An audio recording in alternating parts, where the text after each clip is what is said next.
नमस्कार।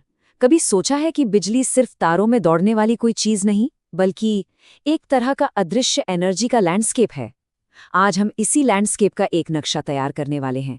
हम समझेंगे स्थिर वैद्युत विभव और धारिता को, और देखेंगे कि ये कॉन्सेप्ट्स हमें ऊर्जा की इस छिपी हुई दुनिया में कैसे गाइड करते हैं। तो चलिए एक बहुत ही दिलचस्प सवाल से शुरू करते हैं।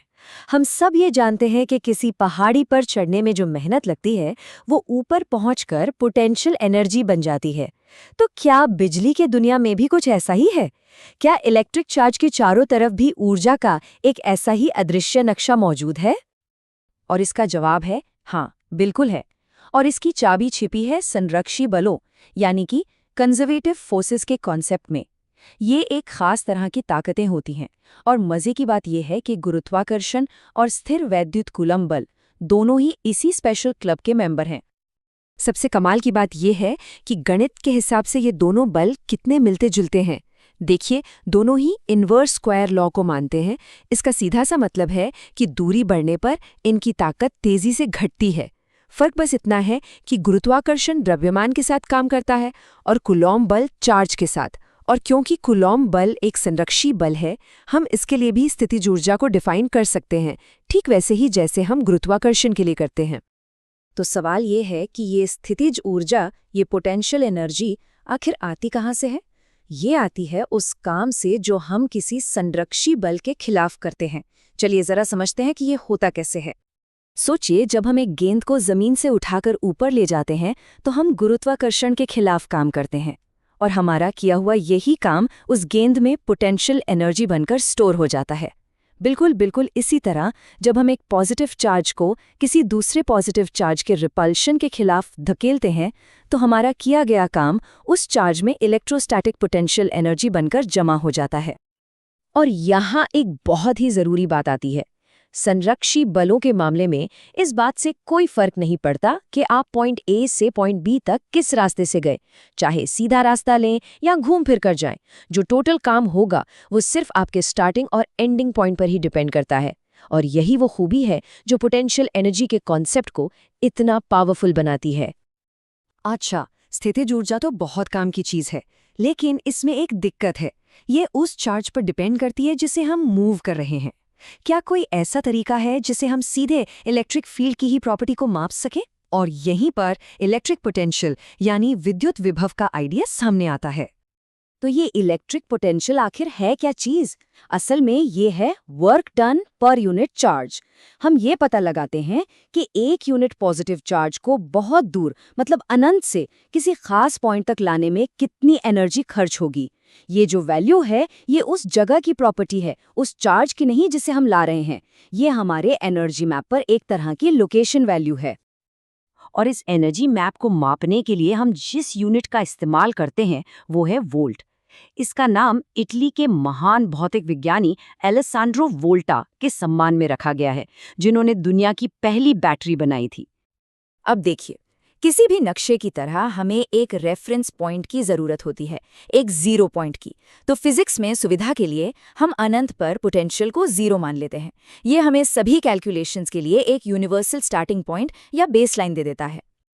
ठीक है, तो अब जब हमने पोटेंशियल को समझ लिया है तो चलिए देखते हैं कि चार्ज इसे बनाते कैसे हैं और दूरी के साथ इसका क्या होता है। ये स्लाइड एक बहुत ही ज़रूरी फ़र्क को दिखाती है। इलेक्ट्रिक फील्ड की जो ताकत है वो दूरी के साथ बहुत तेज़ी से कम होती है, 1/r² के हिसाब से। लेकिन जो इलेक्ट्रिक पोटेंशियल है, यानी हमारा एनर्जी मैप, वो धीरे धीरे कम होता है, 1/r के हिसाब से।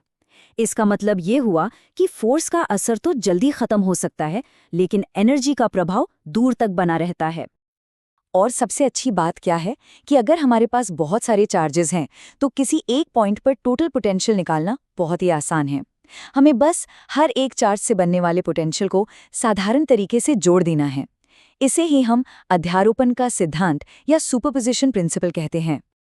चलिए, अब अपना फोकस थोड़ा बदलते हैं। देखते हैं कि ये जो फील्ड और पोटेंशियल्स के कॉन्सेप्ट्स हैं, ये चालकों यानी कंडक्टर्स के अंदर और उनके आसपास कैसे बर्ताव करते हैं। तो देखिए, इलेक्ट्रोस्टैटिक्स में कंडक्टर्स के लिए 4 सुनहरे नियम हैं। एक, कंडक्टर के अंदर इलेक्ट्रिक फील्ड हमेशा 0 होती है। 2. सतह पर फील्ड हमेशा परपेंडिकुलर होती है। 3. कोई भी एक्स्ट्रा चार्ज अगर दिया जाए तो वो सिर्फ बाहरी सतह पर ही रहता है। और 4. पूरे कंडक्टर में पोटेंशियल की वैल्यू हर जगह एक जैसी यानी कांस्टेंट रहती है। और ये सब इसलिए होता है क्योंकि चार्ज आज़ादी से तब तक मूव करते रहते हैं जब तक वो संतुलन की स्थिति में न आ जाएं। इन्हीं सब गुणों का एक जबरदस्त नतीजा है इलेक्ट्रोस्टैटिक शील्डिंग। इसका मतलब ये है कि एक कंडक्टर के अंदर की कोई भी खोखली जगह बाहरी इलेक्ट्रिक फील्ड से पूरी तरह सुरक्षित रहती है।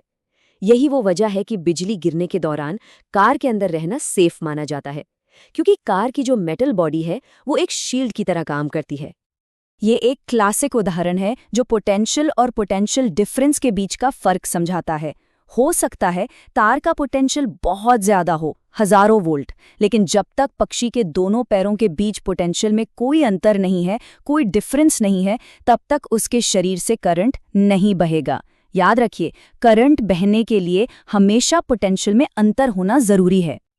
तो अब तक हमने जितने भी सिद्धांत समझे हैं, अब उनके एक बहुत ही प्रैक्टिकल इस्तेमाल पर आते हैं। संधारित्र यानी कि कैपेसिटर, ये एक ऐसा डिवाइस है जिसे खास तौर पर इलेक्ट्रिक फील्ड के रूप में एनर्जी को स्टोर करने के लिए ही डिजाइन किया गया है। बहुत ही सीधे शब्दों में कहें तो एक कैपेसिटर बस 2 कंडक्टर होते हैं जिनके बीच में एक इंसुलेटर रखा होता है। इसका एक ही काम है चार्ज को स्टोर करना, और जब ये चार्ज को स्टोर करता है तो असल में ये विद्युत ऊर्जा को स्टोर कर रहा होता है। कैपेसिटर के काम करने का सिद्धांत बहुत ही आसान है।